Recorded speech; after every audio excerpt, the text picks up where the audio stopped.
Hello everyone, this is Ritu Dubey and in this video we are going to I am going to explain the topic geometric design of roadway।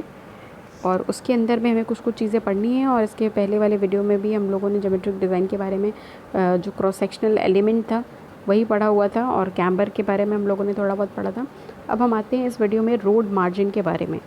तो road margin अगर हम लोग देते हैं तो road margin में हमें किन किन चीज़ों को ध्यान में रखना होता है तो वो हम देख लेते हैं। जो हमारा रोड मार्जिन होता है तो रोड मार्जिन में आते हैं हमारे cycle track, footpath, guard rail, laybys, driveways, right. तो वन बाय वन हम देखते हैं कि ये सब क्या है। तो जो हमारा मेन रोड होता है वो मेन रोड से अटैच होता है। जैसे अगर हमें सपोज़ साइकिल ट्रैक बनाना है तो साइकिल ट्रैक क्या होगा कि हम पेमेंट का कंस्ट्रक्शन करेंगे। पेमेंट का जो हमारा पूरा पेमेंट होगा उसी के अलोंग हम लोग को अगर साइकिल ट्रैक देना है तो 2 मीटर का साइकिल ट्रैक हम लोग प्रोवाइड कर सकते हैं ताकि उसमें सिर्फ और सिर्फ साइकिल का मूवमेंट होगा। फिर इसी तरीके से हम लोग फुटपाथ बनाते हैं। फुटपाथ तो हम जानते हैं कि जैसा कि थोड़ा सा जो हमारा पेमेंट होता है उससे थोड़ा हाईली रेज्ड होता है और कर्व से डिवाइडेड होता है, और जो फुटपाथ होता है वो सिर्फ पैदल चलने वाले लोगों के पेडेस्ट्रियन वॉक के लिए वो कम्प्लीटली होता है। गार्ड रेल, गार्ड रेल क्या होता है, हम सेफ्टी पॉइंट ऑफ व्यू से गार्ड रेल को लगाते हैं। कभी कभी हम लोगों ने देखा होगा कि जो हमारे रोड होते हैं उनके साइड में एक आयरन शीट लगी होती है थ्रू आउट दी पेमेंट के साइड में, ठीक है। तो गार्ड रेल जो है वो एक सेफ्टी पॉइंट ऑफ व्यू से लगाते हैं। वो एंड ऑफ दी पेमेंट आप कह सकते हो एक तरीके से कि जो पेमेंट का एंड होता है, मतलब विड्थ के साइड में मैं बात करूँ, अलोंग दी विड्थ, तो उसमें अलोंग दी लेंथ हम लोग जो गार्ड रेल होता है वो लगाते हैं ताकि कहीं से भी जो व्हीकल वो मिसगाइड ना हो, ठीक है। उनको बिल्कुल ये चीज़ पता होनी चाहिए कि जो विड्थ है वो कहाँ, ऐसा ना हो कि मूवमेंट करते करते वो किसी और एरिया में चले जाएं, है ना। तो इसके लिए हम लोग गार्ड रेल लगाते हैं। उसके बाद आता है हमारा ले बाइज। तो ले बाइज क्या होता है, सपोज़ यहाँ पर जैसे कि हम देख सकते हैं कि सपोज़ अगर ये हमारा कोई मेन रोड है और मेन रोड पे जो है हमारा ट्रैफिक जो है वो फ्लो करता है, राइट। तो लेवाइज हम लोग क्या करते हैं इसके साइड में ही बनाते हैं। लेवाइट जो है वो एक तरीके से कह सकते हैं कि एक तरीके का सर्विस रोड है। और सर्विस रोड का मतलब ये हुआ कि सपोज़ अगर कोई भी इंडस्ट्रियल एरिया है या कोई भी नेशनल हाईवे है और उसके सटे अगर कोई इंडस्ट्रियल एरिया है तो क्या होता है कि बहुत सारे व्हीकल जो है वो हमारे वहाँ पर आते जाते रहते हैं। बहुत सारे ऐसे हमारे गुड्स व्हीकल भी आते हैं, कुछ लॉरीज आती हैं, तो उसमें लोडिंग अनलोडिंग का जो काम होता है वो प्रॉपर चल रहा होता है। या बहुत भी कभी ऐसा होता है कि एक ही टाइम पे बहुत ज़्यादा नंबर ऑफ़ व्हीकल जो है वो आके इकट्ठा हो जाते हैं। तो ऐसे में अगर वो मेन रोड के साइड बाय साइड में इकट्ठा होंगे तो ट्रैफिक की सिचुएशन जो है वो बनने लगती है। तो इसलिए हम लोग लेवाइज का कंस्ट्रक्शन करते हैं। लेवाइज जो होता है वो आप एक तरीके से कह सकते हो कि सर्विस रोड की तरह होता है। और इसमें क्या होता है कि जो हमारे व्हीकल्स होते हैं, जो हमारे ट्रक्स या लॉरीज़ होती हैं वो यहाँ पर जाके एक तरीके से कह सकते हो आप पार्क हो सकती हैं, ठीक है। तो ये हो गया। उसके बाद से नेक्स्ट टॉपिक है हमारा शोल्डर। शोल्डर क्या होता है, तो शोल्डर जो है हम जानते हैं कि जो रोड होता है हमारा, रोड के ही साइड में हम लोग शोल्डर दोनों साइड में प्रोवाइड करते हैं अलोंग दी रोड लेंथ, ठीक है। रोड के जो एजेस होते हैं उन एजेस में अलोंग दी रोड लेंथ हम लोग शोल्डर प्रोवाइड करते हैं। ये इसको हम लोग बोल सकते हैं कि एक तरीके का शोल्डर जो है वो ट्रैफिक के मूवमेंट के लिए नहीं बना होता है, लेकिन ये एक तरीके का इमरजेंसी लेन बोल सकते हैं इसको, ठीक है। जो हमारा शोल्डर होता है उस शोल्डर को हम लोग जो रोड का कलर होता है उससे थोड़ा सा डिफरेंट रखते हैं, ठीक। और जो हमारा पेमेंट का जो सरफेस होता है उससे ज़्यादा रफ भी रखते हैं, क्योंकि अगर हम उसको उतना ही स्मूथ रखेंगे और उसी सेम कलर का रखेंगे तो पेमेंट और शोल्डर जो है वो डिफ्रेंशिएट नहीं हो पाएगा। तो थोड़ा सा रफ़र भी इसलिए रखते हैं ताकि जो रेगुलर, ऐसा ना हो कि जो ड्राइवर हो वो बिल्कुल उसको एज अ रेगुलर ट्रैफिक लेन की तरह उसको काउंट करने लगे और उसी पे चलने लगे, शोल्डर को भी पेमेंट के बराबर ही ले, तो फिर वो इमरजेंसी लेन नहीं रह जाएगा। तो अब हमारा ज़रूरत क्यों पड़ती है शोल्डर की, तो शोल्डर की ज़रूरत इसलिए पड़ती है, अब हम लोग शोल्डर को क्या करते हैं पेमेंट के साइड बाय साइड में बनाते हैं, उसके एजेस के जो हमारे एजेस होते हैं रोड के उसके बगल में, ठीक है, अलोंग दी लेंथ, ठीक। तो जैसे मान लीजिए अगर हम ओवरटेक कर रहे हैं और ओवरटेकिंग के लिए अगर हमें एक्स्ट्रा स्पेस चाहिए तो उसके लिए शोल्डर का यूज़ कर सकते हैं, या फिर व्हीकल्स को खड़ा करने के लिए, उनको पार्क करने के लिए शोल्डर का यूज़ कर सकते हैं, ठीक है। उसके बाद से हमारा आता है right of way. Right of वे, ठीक है। तो ये जो हमारा लैंड होता है वो जो होता है वो it is area of land acquired for construction of road and width of that area along the road alignment is known as land width. जैसा कि अभी हम डायग्राम, नेक्स्ट आता है हमारा साइड डिस्टेंस। तो जो हमारा साइड डिस्टेंस है उसमें सबसे पहला साइड डिस्टेंस होता है हमारा स्टॉपिंग साइड डिस्टेंस, राइट। तो सबसे पहले हम लोग देखते हैं कि स्टॉपिंग साइड डिस्टेंस क्या होता है। तो स्टॉपिंग साइड डिस्टेंस का मतलब, सपोज़ कोई भी हमारी व्हीकल है तो इसका एक सिंपल डेफिनेशन है कि it is length of road visible ahead of driver from specified height above carriage way at any instant of time to stop the vehicle safely without collision, right. अब इसको समझते हैं। सपोज़ अगर कोई obstruction है और आप एज अ ड्राइवर जो है आप किसी व्हीकल से आ रहे हो और आपने एक पॉइंट ऑफ टाइम पे किसी ऑब्स्ट्रक्शन को देखा, राइट। तो जैसे ही आप उस ऑब्स्ट्रक्शन को देखते हैं, ज़रूरी नहीं कि वो ऑब्स्ट्रक्शन जो है हमारा स्टेशनरी ही हो, वो मूविंग ऑब्स्ट्रक्शन भी हो सकता है। सपोज़ अगर हम जो, जैसा कि नॉर्मल हमारे साथ ऐसा होता रहता है कि जब भी हम लोग व्हीकल से आते हैं तो हम देखते हैं कि कोई रोड क्रॉस कर रहा है, कोई पेडेस्ट्रियन रोड क्रॉस कर रहा है, या फिर कोई एनिमल अचानक से आ जाता है, या पेड़ गिर जाते हैं, या फिर कोई सॉलिड ऑब्स्ट्रक्शन आ जाता है जो बिल्कुल भी मूव नहीं कर रहा है, वो हमारा स्टेशनरी होता है ऑब्स्ट्रक्शन। तो इस तरीके के ऑब्स्ट्रक्शन आते हैं। तो जब भी हम लोग ड्राइव करते हैं तो जैसे ही ऑब्स्ट्रक्शन देखता है ड्राइवर, तो उसके माइंड में थॉट चलने लगता है कि अब वो थॉट, अगर वो हमारा कोई ऐसा ऑब्स्ट्रक्शन जो परमानेंट ऑब्स्ट्रक्शन है, वो मूव नहीं कर सकता, जो स्टेशनरी ऑब्स्ट्रक्शन हो, तो उसको देखते ही हमारे मन में ख्याल आता है कि हमें अपने व्हीकल को स्टॉप करना है, या फिर हो सकता है कि अगर वो मूविंग है तो हमारे मन में ये भी चलता है कि अगर हमने वेलोसिटी, अपनी स्पीड को थोड़ा सा कम कर देंगे तब तक वो उसको क्रॉस कर जाएगा। तो ये तो डिसीजन मेकिंग फिनोमेना हो जाती है वहाँ पे। तो स्टॉपिंग साइड डिस्टेंस का मतलब, जैसे ही आपने कैरेजवे पे एक इंस्टेंट टाइम पर एक स्पेसिफाइड हाइट से एक ऑब्स्ट्रक्शन को देखा, उस ऑब्स्ट्रक्शन को देखने के बाद जो ड्राइवर है वो क्या करता है, वो कुछ टाइम लेता है जिसको हम लोग बोलते हैं रिएक्शन टाइम, और उसके बाद वो व्हीकल को कोलिजन से बचाने के लिए व्हीकल को सेफली स्टॉप करता है, ठीक है। तो इसका सिंपल जो हमारा डेफिनेशन है कि it is length of road visible ahead of driver from any specified height of carriage way at any instant of time to stop the vehicle safely without collision, जिसको हम लोग बोलते हैं, इसको हम लोग absolute minimum stopping side distance या फिर नॉन पासिंग साइड डिस्टेंस भी बोलते हैं, ठीक है। सब तीनों चीज़ें सेम ही है। Absolute minimum stopping side distance बोलिए, या फिर नॉन पासिंग साइड डिस्टेंस बोलिए, या फिर स्टॉपिंग साइड डिस्टेंस बोलिए, ठीक है। तो एसएसडी का जो हमारा स्टॉपिंग साइड डिस्टेंस है, एसएसडी से इसको डिनोट करते हैं, ये हमारे दो चीज़ों की वजह से आती है, lag distance and braking distance. अब हम वन बाय वन समझते हैं कि लैग डिस्टेंस और ब्रेकिंग डिस्टेंस क्या है। तो लैग डिस्टेंस वो हमारा वो पॉइंट ऑफ टाइम होगा, जैसे मान लीजिए कि हमने किसी पॉइंट ऑफ टाइम पे ऑब्स्ट्रक्शन को देखा, और देखने के बाद हम ये मन में हमारे जो थॉट चलता है कि हमें अपने व्हीकल को रोकना है कि नहीं रोकना है, या जो भी हम अपने रिएक्शन को परफॉर्म करने में जितना भी टाइम ले रहे हैं जिसको हम लोग बोलते हैं टोटल रिएक्शन टाइम। तो जो रिएक्शन टाइम हम लेते हैं उस दौरान हम कुछ डिस्टेंस को कवर कर लेते हैं, ठीक है। वो होता है हमारा लैग डिस्टेंस। उतनी दूरी हमने लैग कर दिया, और वो लैग हमने कैसे किया, वो हमने लैग अपने रिएक्शन लेने में, अपने रिएक्शन टोटल रिएक्शन टाइम के फॉर्म में उसको लैग कर दिया, ठीक है। अब क्या होता है कि तुरंत हमारे मन में ऐसा आता है कि जैसे हमने देखा तो हमें लगेगा कि हाँ हमें गाड़ी रोकनी है, हमने गाड़ी को रोकी, ठीक है। लेकिन जो हम देखने से लेके ब्रेक अप्लाई करने तक का जो टाइम होता है, उस दौरान ही हमारे व्हीकल जो है वो कुछ आगे बढ़ जाती है, जिसको हम लोग बोलते हैं लैग डिस्टेंस। तो लैग डिस्टेंस जो होगा वो लैग डिस्टेंस किसके बराबर होगा, v इंटू टी के बराबर, ठीक है। जो v है वो हमारा स्पीड ऑफ व्हीकल है। अब सपोज़ आप जो भी v मीटर पर सेकंड की स्पीड से चल रहे हो, और v मीटर पर सेकंड आपकी स्पीड है, और आपने जितना समय लिया उसको जज करने के लिए, टोटल रिएक्शन टाइम लिया अपने एक्शन को परफॉर्म करने के लिए, उस दौरान आपने जो भी डिस्टेंस कवर कर ली, तो वो डिस्टेंस बराबर क्या हो जाएगा, velocity into speed into time. तो स्पीड हमारा स्मॉल v, उस समय जो व्हीकल होगा वो कुछ ना कुछ स्पीड से होगा, ठीक है। तो मान लिया हमने कि वो v मीटर स्पीड से चल रहा है, v मीटर पर सेकंड की स्पीड से चल रहा है, ठीक है। और जो हमारा टोटल रिएक्शन टाइम है उसको हमने स्मॉल टी से डिनोट कर लिया, तो स्मॉल टी जो है वो हमारा टोटल रिएक्शन टाइम होगा। तो लैग डिस्टेंस जो हो गई हमारी वो v इंटू टी हो गया, ठीक है। अब देखिए जो हमारा टी होता है टोटल रिएक्शन टाइम, वो एज़ पर आईआरसी हम जो एसएसडी का कैलकुलेशन करते हैं, जो हमारी स्टॉपिंग साइड डिस्टेंस होती है उसके कैलकुलेशन के लिए हम लोग जो टी की वैल्यू लेते हैं वो 2.5 सेकेंड लेते हैं, right. T is equal to 2.5 second, this is fix.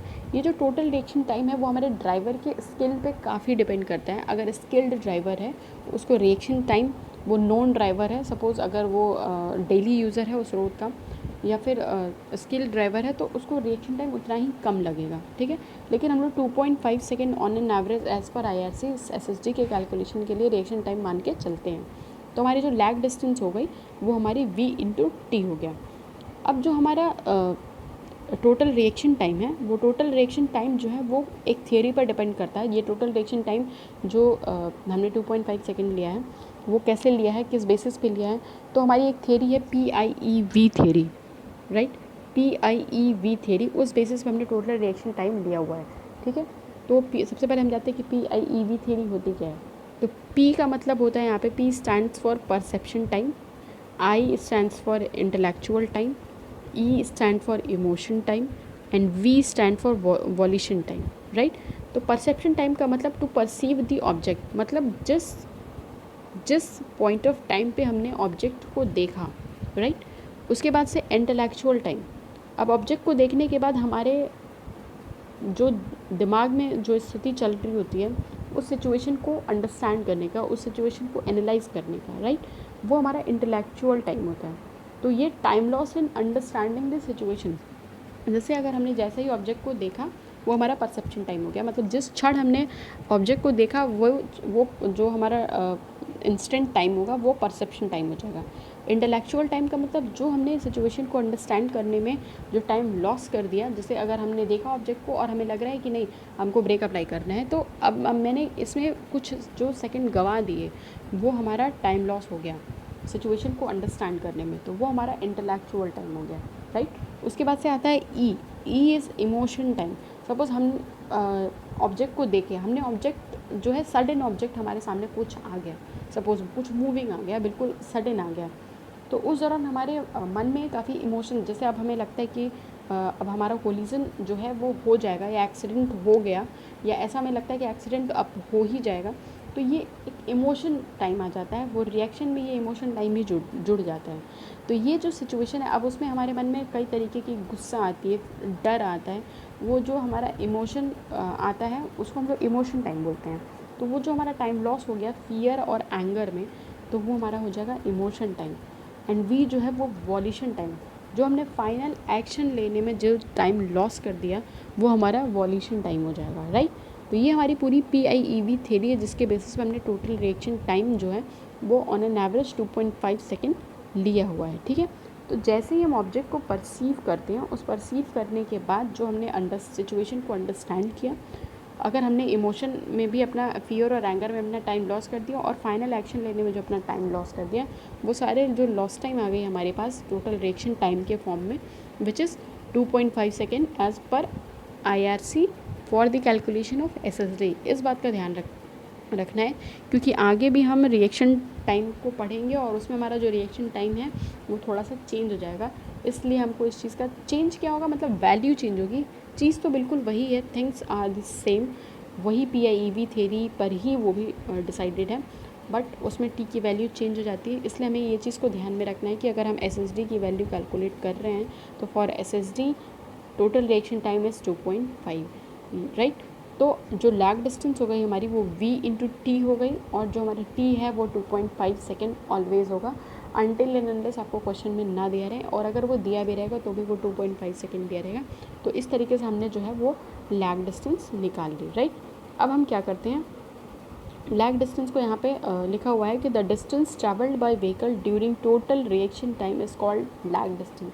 जैसा कि मैंने आपको पहले ही बताया था कि जैसे ही आपने जिस वक्त आपने ऑब्जेक्ट को देखा और उसके बाद आपने उसको अपने व्हीकल को रोकने में जो समय लगाया जब आपने वो जो आपका टाइम लॉस हुआ है टोटल रिएक्शन टाइम के दौरान, वो हमारा हो जाता है लैग डिस्टेंस, ठीक है।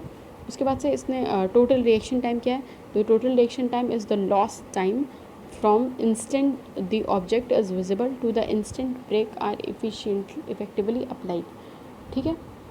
तो हमारा जो परसेप्शन टाइम होता है, परसेप्शन टाइम किस पर डिपेंड करता है, तो हमारा इस व्हीकल की स्पीड पे डिपेंड करेगा, ऑब्जेक्ट कितनी दूरी पे है उस पर डिपेंड करेगा, ड्राइवर ऑफ कोर्स ड्राइवर पे डिपेंड करेगा, उसके आईसाइट पे डिपेंड करेगा, राइट, और इन्वायरमेंटल कंडीशन पे डिपेंड करेगा। इन्वायरमेंटल कंडीशन जैसे अगर फॉग है तो ऑब्जेक्ट है भी तो नॉर्मल कंडीशन में हो सकता है वो ऑब्जेक्ट दिख जाता है, लेकिन फॉग में नहीं दिख रहा है।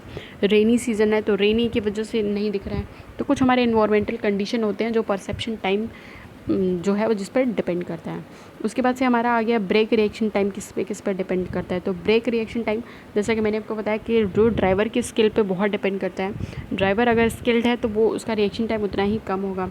फिर टाइप ऑफ प्रॉब्लम पे डिपेंड करेगा, राइट, ब्रेक रिएक्शन टाइम। उसके बाद से एनवायरमेंटल कंडीशन पे ब्रेक रिएक्शन टाइम डिपेंड करेगा, ठीक है। जैसे कि अगर नॉइज़ है तो हमें बहुत जो है वो ब्रेक रिएक्शन टाइम उसके हिसाब से ज़्यादा लगेगा, या फिर अगर रेन की सिचुएशन है, फॉग है, तो उसकी वजह से ब्रेक रिएक्शन टाइम जो है वो इफ़ेक्ट होगी। उसके बाद से आता है ब्रेकिंग डिस्टेंस। तो ब्रेकिंग डिस्टेंस का मतलब ये हो गया कि वो डिस्टेंस जब हमने ब्रेक अप्लाई किया, और ब्रेक अप्लाई करने से लेके जब हमारी व्हीकल जाके किसी पॉइंट ऑफ टाइम पे रुक जाती है तो वो हमारा ब्रेकिंग डिस्टेंस होता है। मतलब the time we applied the brake to the stopping of vehicle is known as braking distance. तो उस दौरान जो हमारी व्हीकल ब्रेक अप्लाई करने से लेके जब हमारी गाड़ी रुक जाती है तो उसके बीच का जो डिस्टेंस होता है वो हमारा ब्रेकिंग डिस्टेंस हो गया, ठीक है। तो distance travelled by vehicle after application of brake is called braking distance. तो यहाँ पे जो हम ब्रेकिंग डिस्टेंस के फॉर्मूले को अगर हम कैलकुलेट करेंगे तो हमारी वैल्यू आ जाएगी v²/2gf, राइट। v²/2gf, v जो है वो हमारा जैसा कि हम जानते हैं कि स्पीड ऑफ व्हीकल है इन मीटर पर सेकेंड, और g की वैल्यू हमें पता ही है, और f जो है वो हमारा फ्रिक्शन है। तो यहाँ पर जो हम फ्रिक्शन लेते हैं क्योंकि हमारी व्हीकल जो है वो मूव कर रही है और मूविंग कंडीशन है, तो वो मूविंग किस कंडीशन में कर रही है, वो अलोंग द लेंथ ही कर रही है, ऑब्वियस सी बात है। तो लॉन्गिट्यूडनल फ्रिक्शन हमें यहाँ पे लेना है, और लॉन्गिट्यूडनल फ्रिक्शन की वैल्यू जैसा कि हमने सबसे पहले क्रॉस सेक्शनल एलिमेंट में पढ़ा था कि f की वैल्यू हमें 0.35 से लेके 0.40 के बीच में वैल्यू लाई करती है। अगर हमें क्वेश्चन में कोई भी वैल्यू गिवन नहीं होती है तो आप बहुत ही आराम से 0.35 लेके चल सकते हैं। हाँ, अगर क्वेश्चन में आपको कोई वैल्यू दे रखी है 0.35 से लेके 0.40 के बीच में, अक्सर ऐसा होता है कि वैल्यू नहीं दी रहती है तो अपने मन से हम 0.35 लेके चलते हैं। हाँ, अगर ऐसा होता है कि कभी कभी हमें 0.40 दे दिया रहता है तो हम 0.40 लेके कैलकुलेट करेंगे, ठीक है। तो जो ब्रेकिंग डिस्टेंस का फॉर्मूला आ गया वो आ गया हमारे पास क्या, v²/2gf, राइट। अब क्या है, SSD के फॉर्मूले को हम कैलकुलेट करेंगे। तो SSD का जो फॉर्मूला है वो क्या है हमारा, lag distance plus braking distance. तो lag distance is v/t plus braking distance is v²/2gf। तो यानी कि हमारा SSD का फॉर्मूला क्या आ गया, v/t प्लस v²/2gf, राइट। ये हमारा SSD का फॉर्मूला हो गया, ठीक है। उसके बाद अगर हम SSD को किसी ग्रेडियंट पे निकालें, अगर कोई ग्रेडियंट है तो वो ग्रेडियंट पे क्या इफ़ेक्ट आएगा, तो वो हम अगर ग्रेडियंट के हिसाब से अगर हम वैल्यू को कैलकुलेट करते हैं तो वो वैल्यू को अगर हम कैलकुलेट करेंगे तो वो हमारा जो फॉर्मूला बनेगा, जैसे कि हम यहाँ पे देख सकते हैं एक ग्रेडियंट है, ग्रेडियंट हमने मान लिया कि थीटा डिग्री का ग्रेडियंट है, और ये जो है हमारी व्हीकल जो है वो ये व्हीकल है, व्हीकल का जो W वेट है वो नीचे लग रहा है, ये हमारा W cos थीटा कॉम्पोनेंट हो गया, W sin थीटा कॉम्पोनेंट हो गया। व्हीकल अगर हमारी इधर की तरफ मूव कर रही है फॉरवर्ड डायरेक्शन में, तो बैकवर्ड डायरेक्शन में हमारा जो फ्रिक्शनल फोर्स लगेगा वो हमारा फ्रिक्शनल फोर्स इधर लग रहा है। तो ये हमारा यहाँ से जब हम वैल्यू को कैलकुलेट करेंगे तो SSD का जो सिंपल इक्वेशन है हमारा ग्रेडियंट पे अगर हम निकाल रहे हैं तो SSD बराबर v/t प्लस v²/2gf, जो अभी हमने नॉर्मल कंडीशन में पढ़ा है। हाँ, अगर हमारा उसमें ग्रेडियंट आ जाएगा तो ग्रेडियंट आने की वजह से f में हम लोग क्या करेंगे, प्लस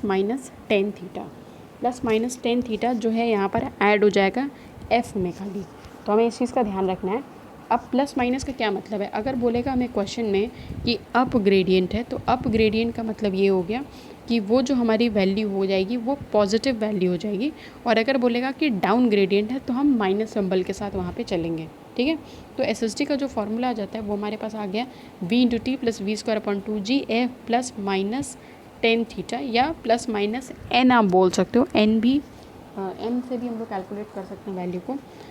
इसके अलावा एसएसडी में एक और मॉडिफिकेशन होता है ब्रेकिंग एफिशिएंसी को लेके। तो ब्रेकिंग एफिशिएंसी अगर हमें इसमें ऐड करनी है तो एसएसडी बराबर V into T plus V square upon 2GFB। ठीक है, तो सिंपल हमारे पास एसएसडी की 3 इक्वेशन है जिसमें एक चीज़ तो हर जगह कॉमन है, एसएसडी बराबर V into T plus V square upon 2GF, right. हाँ, अगर हमें ग्रेडियंट के बारे में कोई इन्फॉर्मेशन दिया रहेगा कि plus 4% gradient, plus 5% gradient, plus 10% gradient, जितना भी है 7% ग्रेडियंट, तो प्लस हमें उतना ग्रेडियंट की वैल्यू ले लेनी है। अगर ये बोलेगा कि डाउन ग्रेडियंट है और डाउन ग्रेडियंट बोल देगा कि 4% ऑफ डाउन ग्रेडियंट, तो -4% यानी -0.04, राइट। तो हम ऐसे वैल्यू ले लेंगे। अगर हमें क्वेश्चन में दे देगा कि ब्रेकिंग एफिशिएंसी, क्वेश्चन में दे देता है सपोज कि ब्रेकिंग एफिशिएंसी इज़ 50%, तो फिर हम इफ़िशिएंसी वाला फार्मूला, ये फार्मूला यूज़ करेंगे V2 plus V square upon 2GF into B. ये एसएसडी के लिए फार्मूला कैलकुलेट करेंगे। तो जब भी क्वेश्चन लगाएंगे तो क्वेश्चन लगाने के लिए हमें एक चीज़ तो हमेशा कॉमन हमें दिया रहेगा, हमें स्पीड दिया रहेगा, व्हीकल का स्पीड बिल्कुल दिया रहेगा। हमें इस चीज़ को ध्यान में रखना है कि मीटर पर सेकंड में है या फिर किलोमीटर पर आवर में है, और उस हिसाब से हमें वैल्यू को चेंज करना पड़ेगा। ये जो फार्मूला हम पढ़ रहे हैं एसएसडी का, इसमें जो वी की वैल्यू है वो मीटर पर सेकेंड में है। तो अगर हमें क्वेश्चन में kmph में दिया हुआ वैल्यू किलोमीटर पर आवर में दिया है, तो हमें उस वैल्यू को उस हिसाब से चेंज कर लेते हैं, राइट। उसी तरीके से अगर हमें क्वेश्चन में टी, जो हमारा टोटल रिएक्शन टाइम है, वो नहीं दिया हुआ है, तो अपने मन से हमें 2.5 मान के चलना है सेकंड। ये तो हमने अभी देखा है, एज़ पर IRC 2.5 है। अगर क्वेश्चन में हमें ग्रेडियंट के बारे में कोई जिक्र किया है कि ग्रेडियंट हमारा अप ग्रेडियंट है या डाउन ग्रेडियंट है, तो उस हिसाब से हम लोग वैल्यूज़ को up gradient and down gradient के फॉर्म में लेके चलते हैं, राइट। अगर हमारी क्वेश्चन में ये दिया हुआ है कि हमारी ब्रेकिंग एफिशिएंसी इज़ 20%, 30%, 40 और 50%, तो हम ये एसएसडी बराबर V into T plus V square upon 2GFB ये फॉर्मूला लेके चलेंगे, राइट। तो ये जो है हमें जो क्वेश्चन में दिया रहेगा उसी हिसाब से हम रिक्वायर्ड फार्मूला हम लोग लगाते हैं, इसलिए हमें ये तीनों फार्मूले को बिल्कुल रिमेंबर करके रखना है, राइट। अब हम जो इसमें विड्थ ऑफ कैरेज वे और पेमेंट लेते हैं कि अगर हम लोग क्योंकि हम जो राइट ऑफ वे बना रहे हैं, तो राइट ऑफ वे में कई सारी चीज़ें आती हैं। अब विड्थ ऑफ कैरेज वे और पेमेंट अगर ले रहे हैं, तो पेमेंट है उसका हमारा कितना विड्थ होना चाहिए। तो सबसे पहले तो हम लोग देखेंगे कि वो हमारी जो रोड है वो किस तरीके की है। तो हमने एक तरफ जो एज़ पर IRC हमारे पास डेटा है, ये डेटा है कैसे हम देख सकते हैं कि एक तरफ हमने क्लास ऑफ रोड लिखा है और दूसरी तरफ विड्थ ऑफ पेमेंट लिखा हुआ है, ठीक है।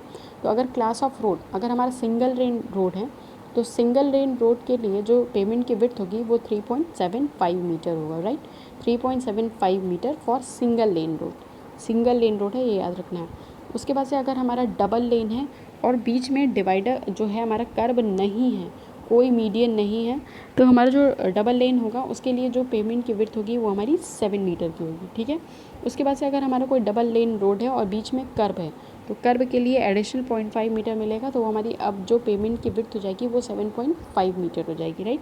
उसके बाद से अगर कोई इंटरमीडिएट लेन है, तो इंटरमीडिएट लेन के लिए 5.5 मीटर विड्थ होगी, और मल्टी लेन रोड है तो हर लेन के लिए 3.5 मीटर पर लेन, एक लेन के लिए 3.5 मीटर विड्थ उसकी होगी। ये जो विड्थ क्लास ऑफ रोड के हिसाब से दिया गया है, ये एज़ पर IRC दिया हुआ है, ठीक है।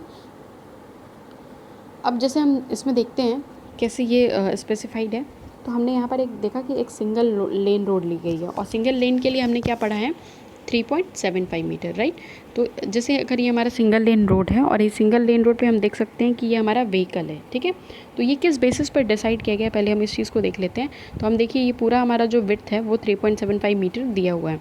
तो यहाँ पे जो व्हीकल की विड्थ है वो 2.44 मीटर है। तो 2.44 मीटर अगर व्हीकल की विड्थ, तो एज़ पर IRC जो व्हीकल है वो व्हीकल की मैक्सिमम विड्थ जो स्पेसिफाइड है, किसी भी व्हीकल की जो सबसे मैक्सिमम विड्थ की व्हीकल आती है वो हमारी आती है 2.44 मीटर। एज़ पर IRC ये डेटा स्पेसिफाइड है, ठीक है। तो 2.44 मीटर विड्थ की हमारी व्हीकल हो गई, और उसके बाद से हम 0.65 दोनों साइड में, इस साइड में भी 0.65 और इस साइड में भी 0.65 का क्लियरेंस देते हैं। तो अगर हम ऐड करेंगे 2.44 प्लस 0.65 प्लस 0.65, तो हमारी टोटल वैल्यू आ जाएगी 3.75, तो जो कि हमारी सिंगल लेन रोड की विड्थ हो जाएगी, ठीक है।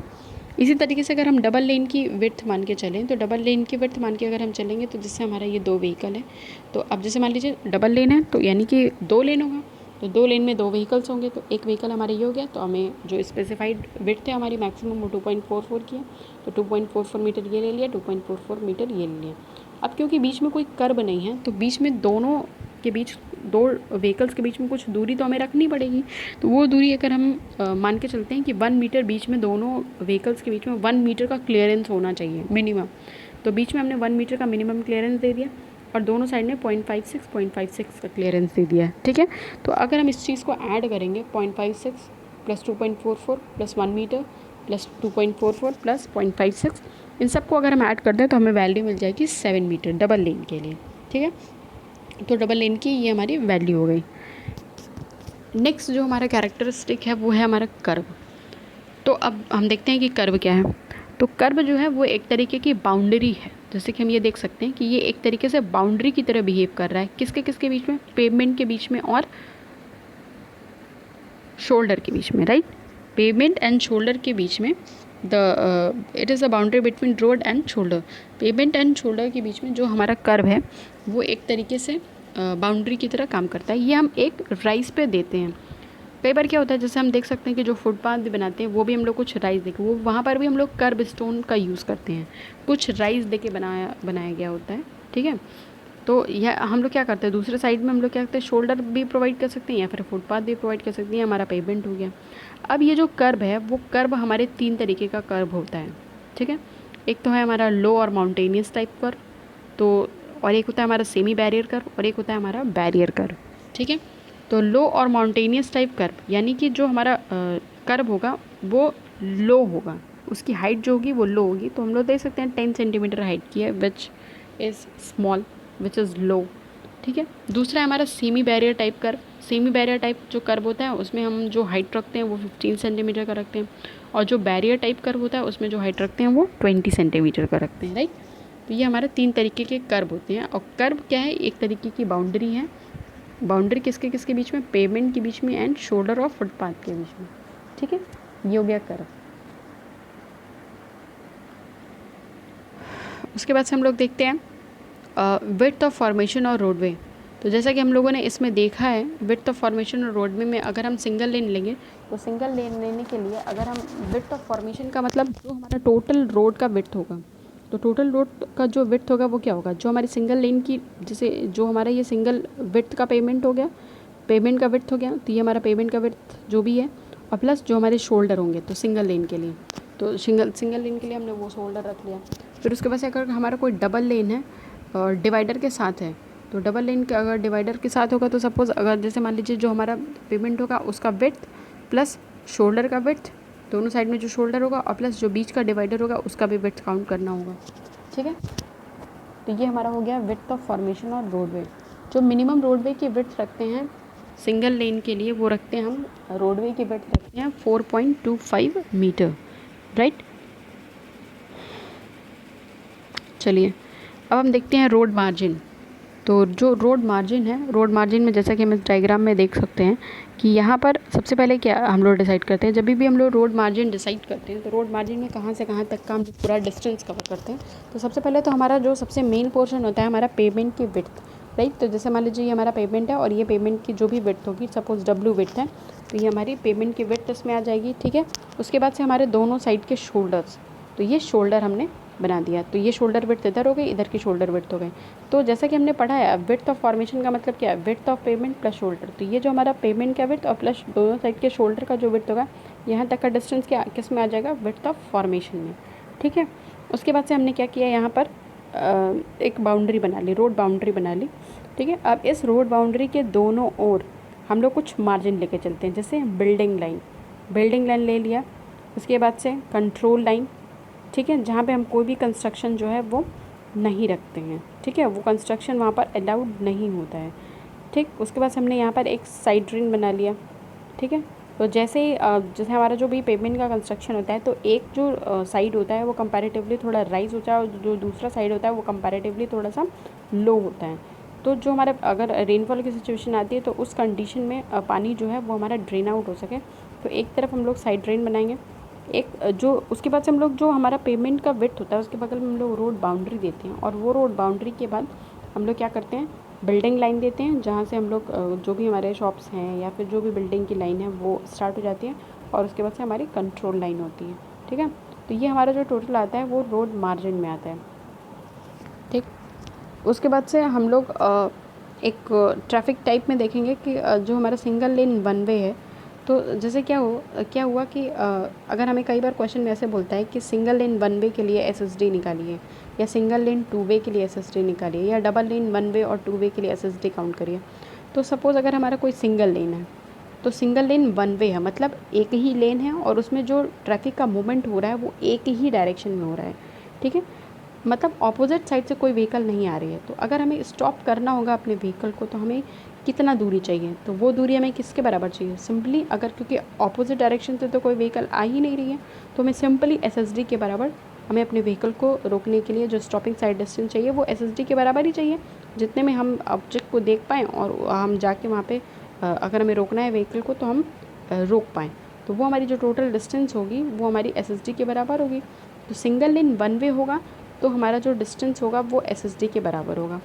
अगर सिंगल लेन टू वे है, तो सपोज़ सिंगल लेन एक ही लेन है और दो रास्ते हैं, मान लीजिए एक आपका जाने का एक आने का, टू वे है वो रोड। ठीक है, तो ऐसे में क्या हुआ, जैसे मान लीजिए अगर हमने कोई ऑब्स्ट्रक्शन देखा और उस ऑब्स्ट्रक्शन को देखने के बाद हमें लगता है कि हमें अपने व्हीकल को रोकना है, तो रोकने तक अब हमें क्या है, अपोजिट डायरेक्शन से आ रहे व्हीकल्स को भी ध्यान रखना पड़ेगा।